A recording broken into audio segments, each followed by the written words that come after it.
Welcome back. I'm Dylan Black. All the way back in 1945, an RCAF aircraft crashed into Lac Deschenes, killing 5 of the crew. A commemorative plaque is going to be put up on Remembrance Day. To talk about that right now, we have Mr. Peter Pigott. Hello, Peter. Hi. Nice to have you here. And we also have Peter Sneyd. You were actually a witness to this crash. Wow, all those years back. I must qualify and explain in a moment. Yeah, we'll get to that, of course. Peter, thanks you, both Peters, thank you for being here. Can you tell us about the history of Squadron 162? Yep, Squadron 162 was a home defense squadron. It was to patrol the Maritimes against U-boats. But by 1944, the Allies were going to land on D-Day, things like that, and the fear was that U-boats would come down the channel and sink those landing craft. So they sent 162 Squadron to Reykjavik, to Iceland, to patrol the northern approaches. And this was a desperately dangerous place at the time. Of the 15 aircraft sent, 9 disappeared, crashed.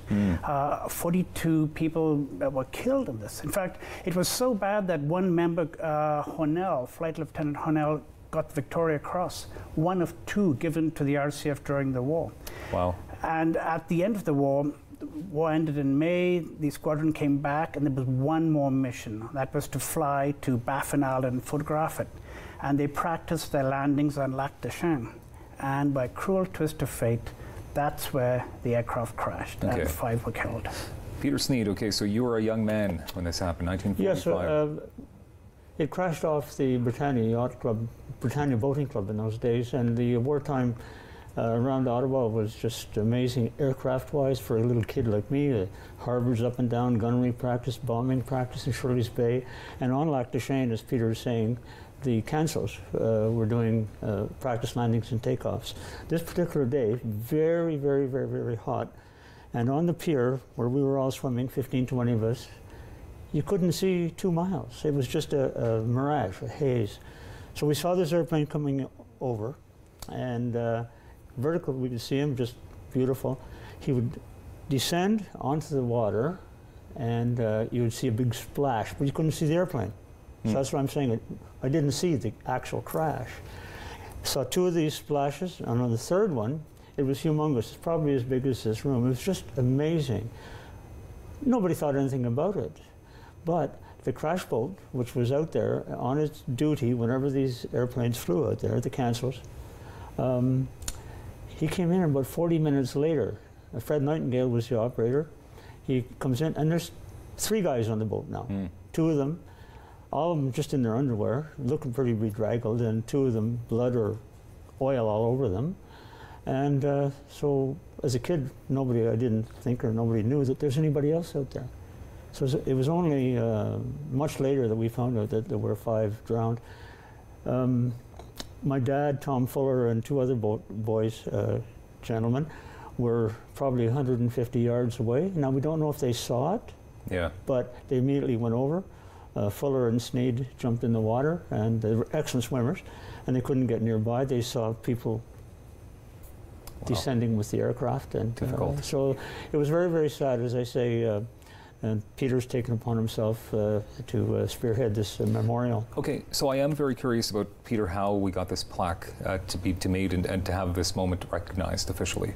I contacted the Veterans Affairs Canada, and I said, this is what happened.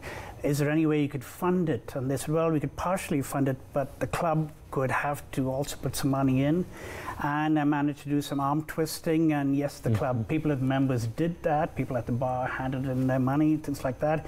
And I designed the plaque myself. It had to be English and French, of course, and I put in a little poem at the very edge of it, describing how these people were ordinary men, but they did an extraordinary thing. It was the end of the war, and sadly they died within sight of Parliament.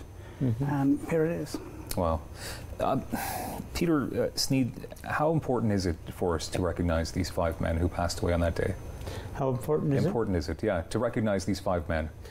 Well, I'm a bit younger at the time, of course, during the war. I just feel that all veterans should be honored in some way or another.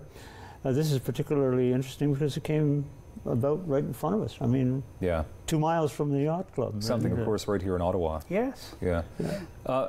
Peter Pigott, so there's going to be a service. Britannia Yacht Club Yes. always does it up for Very well Remembrance too. Day. Yes, it does. So can you lead us through some of the events that will be taking place on that day? Unfortunately, it's only open to members and their guests, but we do a very good service every year. The Sea Cadets, the local Sea Cadets, come and play God Save the Queen, O Canada, various other Hearts of Oak, which is the RCAF hymn.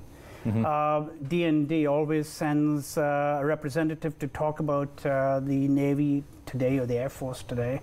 And I must say, the Yacht Club does very well, does an excellent thing for this. Okay. Peter Sneyd, all these years later, I mean, to have witnessed that, does it feel, how clear are the memories?